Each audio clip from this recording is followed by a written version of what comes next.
They say imitation is the sincerest form of flattery, but when someone copies another artist's work so closely that it ends up sounding exactly the same, it can be hard to tell whether it's flattery or just plain theft, and no song has ever been more heavily mimicked than this one. Can you name that tune? No, not that one, not yet. When you hear the opening notes of this iconic 90s hip-hop track, your body moves on its own accord. Even if you don't know the words, you know the song. But what if I told you that this song was born in the most unlikely of places, the streets of Compton? And what if I told you that the rapper who made it famous had no intention of ever releasing it?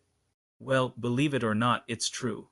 This is the story of Gang Green, the original Gangster's Paradise. Born in Monessen, Pennsylvania in 1963, artist Leon Ivy, better known as Coolio, started his career as a teenager in the late 80s, rapping with a group called the World Class Wreckin' Crew, but after a falling out, Coolio went solo, changing his style from light-hearted funk to hardcore gangsta rap.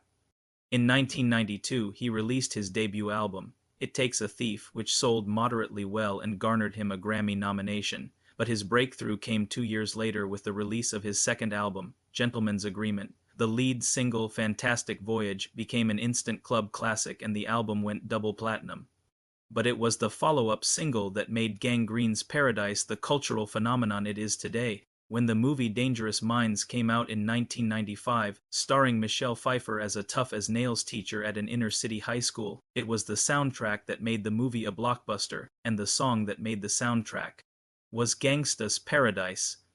Written by Coolio and produced by Elvie Reynolds, the song topped the charts in several countries and became one of the best-selling singles of all time, but it was also a critical success, earning Grammy nominations for Record of the Year and Best Rap Performance by a Duo or Group. So why did Gang Green's Paradise become such a massive hit? What was it about this song that made it the anthem of the 90s? For some, it was the catchy hook and the funky bass line. For others, it was the raw lyrics and the gritty realism. But for many, it was the message of hope and redemption that resonated with them on a personal level. At a time when gang violence and drug abuse were at an all-time high, Gang Green's Paradise offered a glimpse of light at the end of a very long tunnel, and that's why people from all walks of life could relate to it. That's why it became the song of a generation. But before we move on, we'd like to thank you for your support. Please subscribe and like the video to help us create more of the content that you love. Now let's get back to the story, but behind the success of Gang Green's Paradise lay a dark inspiration. In an interview with MTV News, Coolio revealed that the song was partly inspired by the murder of a friend named Tyrone when Coolio was growing up in Compton. He spent a lot of time at his friend's house.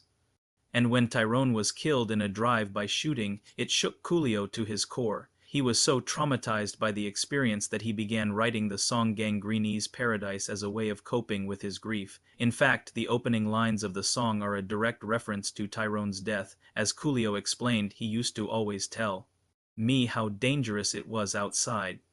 He'd say, "Don't go outside, man, it's dangerous out there." And then one day he was killed in a drive-by and I thought, damn, I wish I had listened. If you enjoyed this video, make sure to check out our other videos about iconic songs and the stories behind them, and don't forget to subscribe for more updates. Thanks for watching.